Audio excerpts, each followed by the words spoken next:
तो कहा इसलिए कि नारद जी तपस्या करते करते गए और हिमालय की कंदरा में जब बैठे तो भजन में मन लग गया, और जब मन लगा ध्यान मग्न हुए तो ध्यान देना, देवताओं के जो राजा हैं देवराज इंद्र, ये यज्ञ नहीं होने देते, एक कथा नहीं होने देते, प्रयास करते हैं कि कथा में विघ्न आ जाए। क्यों करते हैं जानते हो? उनका स्वार्थ है, दुश्मनी बस नहीं करते हैं। अरे भाई अपने पद को तो सभी बचा के रखना चाहता है, कौन चाहता है कि हमारा पद चला जाए? तो जब कोई पुण्यात्मा धर्मात्मा यज्ञ करना चाहता है, कथा का अनुष्ठान करना चाहता है, तो देवराज डर जाते हैं कि कहीं हमारा पद तो नहीं ले लेगा। तो भगवान शंकर जी ने कहा कि जैसे सूखा हड्डी चबाने वाला कुत्ता शेर को देख करके डर जाए कि कहीं हमारा ये हड्डी छीन तो नहीं लेगा। यद्यपि शेर सूखा हड्डी नहीं लेता है, शेर स्वयं शिकार करता है, लेकिन कुत्ता डर जाता है। ऐसे ही देवराज इंद्र भक्तों को देख करके डर जाते हैं कि कहीं मेरा पद तो नहीं लेगा। और भगवान के भक्त का स्वभाव होता है, देवराज इंद्र का पद क्या, अगर उसको भगवान का धाम भी मिल जाए तो ठोकर मार देता है। वो तो भगवान का भजनानंदी है, वो तो भगवान का भजन करने वाला है। दो पति पत्नी जा रहे थे, माने एक पति थे उनकी पत्नी थी, दोनों बड़े धार्मिक थे। तो भगवान के भक्तों ने कहा महाराज अरे आपका वो भक्त है और इतना परेशान रहता है और आप उसके ऊपर दया नहीं करते हो। तो भगवान ने कहा कि आपके दृष्टि में मेरा भक्त परेशान हो तो मस्त है। कहा नहीं, उसके पास ज्यादा हम देखते हैं धन नहीं है तो घूमता टहलता रहता है, जो पाया खाया, जहां पाया वहीं सो गया। तो भगवान ने कहा उसकी मस्ती है, हम क्या करें? कहा आप देवे नहीं किए, कहा हम तो इतना दिए हैं, कोई लेता नहीं है। कहा हमारे सामने देख के दिखाइए। कहा भगवान ने कहा चलो ठीक है। तो भगवान ने हीरा मोती जवाहरात रास्ते में फैला दिया। कहा देखो मेरा भक्त इधर ही से जाएगा। अब वो जब भक्त आगे आगे गया और उसकी पत्नी पीछे पीछे जा रही थी, तो जब भक्तराज ने देखा कि सोना रखा हुआ है तो सोचा कि मेरी पत्नी को मोह न हो जाए, सोना उठा न ले, इसीलिए उसी सोने के ऊपर वो मिट्टी डाल रहा था। और तब तक उनकी पत्नी पीछे से आई और अपने पति से कहें कि क्या महाराज मिट्टी के ऊपर मिट्टी आप डाल रहे हो? ओहो हो। इस बात को जब सुना है भक्त ने तो अपने पत्नी के चरणों को पकड़ना चाह करे, तुम तो हमसे भी ज्यादा सिद्ध हो। वो कह रही है कि मिट्टी के ऊपर मिट्टी क्या डाले हो, सोनों को भी मिट्टी देख रही है। भगवान ने कहा देखा मेरे भक्तों का चरित्र, इसलिए कहा सुनिए सूख हाड़ लई भाग सठ। कहा जैसे सूखा हुआ हाड़ कुत्ता लेके भागता है शेर को देख करके, ऐसे घबराया। और उसी समय पे जब नारद जी तपस्या कर रहे हैं तो त्रिविध बयार बही, शीतल मंद सुगंध बहने लगी। देवराज इंद्र घबराए और अपने मित्र कामदेव को भेजा। ध्यान देना, साधक के लिए प्रसंग आ रहा है। भेजा कामदेव को, सुंदर सुंदर अप्सराओं को लेकर के कामदेव गए और शीतल मंद सुगंध हवाएं बह रही हैं। अर्धनग्न होकर के अप्सराएं नृत्य कर रही हैं। कहा भयऊ न नारद, देखो सब कुछ किया, अप्सराएं नृत्य की, सब कुछ किया। कहा काम कला कछु अरे मुनि न व्यापी। कामदेव ने अपना सारी विद्या लगा दिया, सारा कला चला दिए। उसके बाद भी मुनि के ऊपर कोई असर जब नहीं हुआ, जैसे कि तैसे पड़े रहे, तो कामदेव ने प्रणाम किया, नारद जी को प्रणाम किया, गुस्सा भी नहीं किए नारद जी। और तब प्रसन्न होकर के कहा जाओ इंद्र से कह देना कि मैं जो भजन कर रहा हूं, जो तपस्या करता हूं, इंद्र के पद के लिए नहीं कर रहा हूं। आए, अब नारद जी के मन में एक बात आ गई, ध्यान देना, काम को जीत लिए, क्रोध को जीत लिए, लोभ को जीत लिए। जरा सावधान होना इस प्रसंग पे। कामदेव आए, अप्सराओं के साथ नाचे गाए कूदे, सब कुछ किए, लेकिन नारद के ऊपर कोई असर नहीं पड़ा। नारद के चरणों पे कामदेव गिर पड़ेगा, पाहिमाम मेरी रक्षा करिए, नाथ मेरी रक्षा करिए।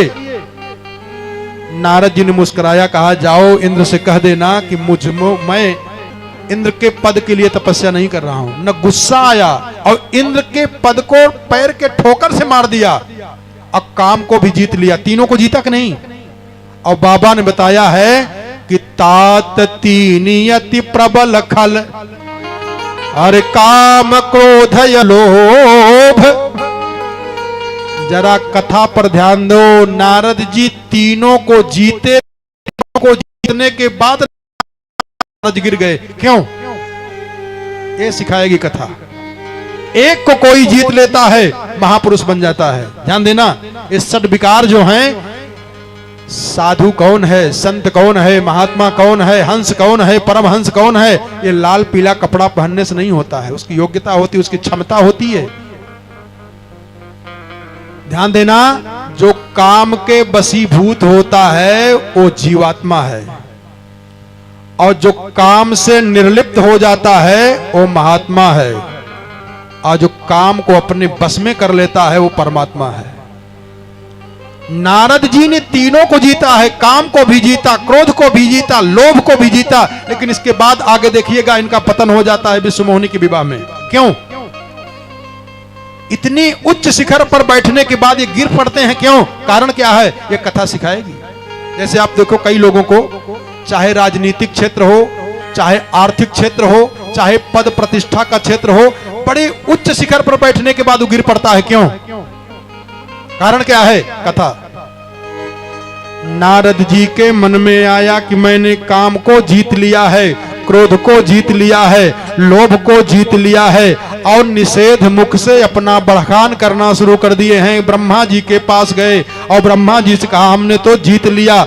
भगवान ब्रह्मा ने समझाया कि बेटा अभी कथा मत कहिएगा, अभी आपको कथा कहने आती नहीं है। लेकिन नारद जी नहीं माने, गए शंकर जी के पास, और शंकर जी के पास गए तो शंकर जी ने बड़ा सम्मान किया, उठ के खड़े हो गए, आइए आइए देवर्षि।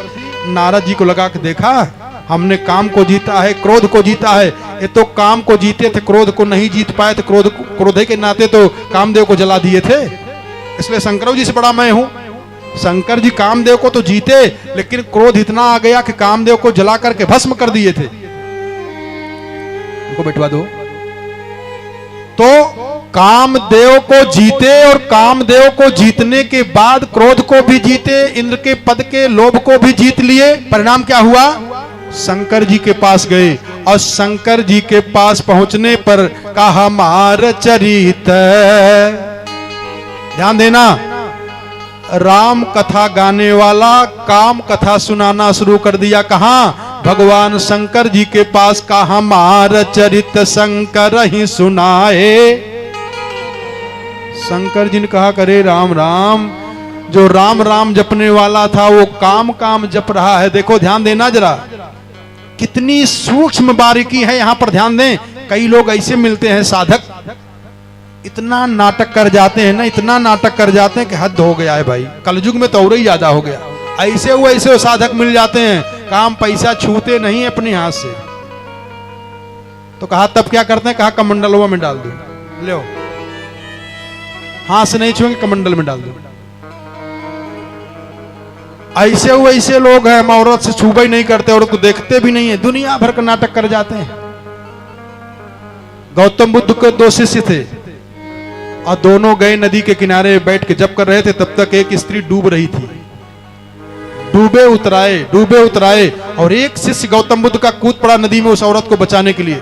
अपने कंधे पर लाद करके लिया, बाहर लाया, और उसके मुख से पानी निकाला, और औरत बच गई। और दूसरा वाला क्या कहा जाके, अरे गुरुजी रोके थे औरत को छूना नहीं, तू छू लिया, अपने कंधे पे बैठा लिया, ये किया वो, दुनिया भर की निंदा करने लगा। गौतम बुद्ध ने डांटा, कहा मूर्ख, उसने तो एक बार स्पर्श किया, तू तो अपने हृदय में ही बसा लिया है।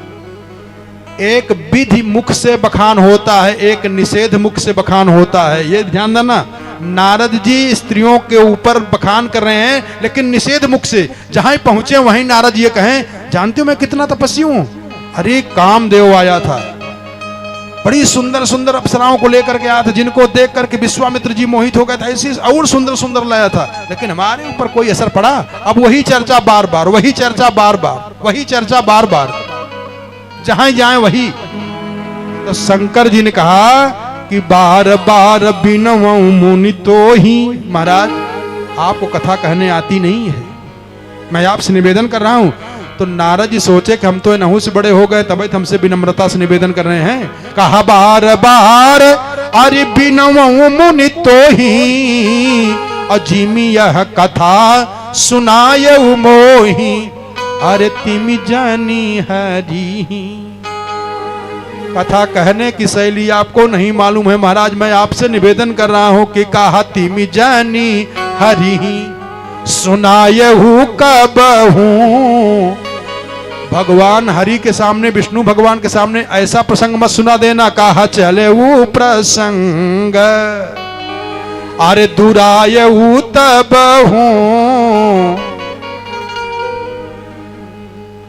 इस कारण से कहा भैया भूल करके भी विष्णु भगवान के सामने ऐसा चरित्र मत सुनाना। लेकिन संबोधीन उपदेश हित नहीं नारद ही सुहान। नारद जी को लगा कि हमको देख करके चिढ़ रहे हैं ये, अब तो हम विष्णु भगवान को पहले सुनाएंगे। और जब विष्णु भगवान को सुनाने के लिए गए तो ध्यान देना, वहां पर जब पहुंचे हैं तो विष्णु भगवान देख करके बड़ा स्वागत किए। भाई हमारे अगले यजमान धन्नो सेठ जी भी आ गए हैं अपने पूरे सहयोगियों के साथ में, धन्यवाद है। और हम तो शुक्ला जी को भी बार बार धन्यवाद देते हैं। हम लोग इनको नैमिषारण्य में भी कथा सुना चुके हैं और इसके बाद की तुरंत बाद की कथा आप सबके आयोजन से संतोषी माता मंदिर के पास में होगा। जो आने लायक हो, आने लायक मतलब समय हो, तो आइएगा वहां भी कथा सुनने। और ये कथा का थोड़ा सा महिमा हम बताने का वहां भी प्रयास करेंगे। कथा यही रहेगी और देखना कैसे अर्थ बदलता जाएगा। अनंत अर्थ होता है कथाओं का। तो ध्यान दे, प्रसंग पे आ जाएं।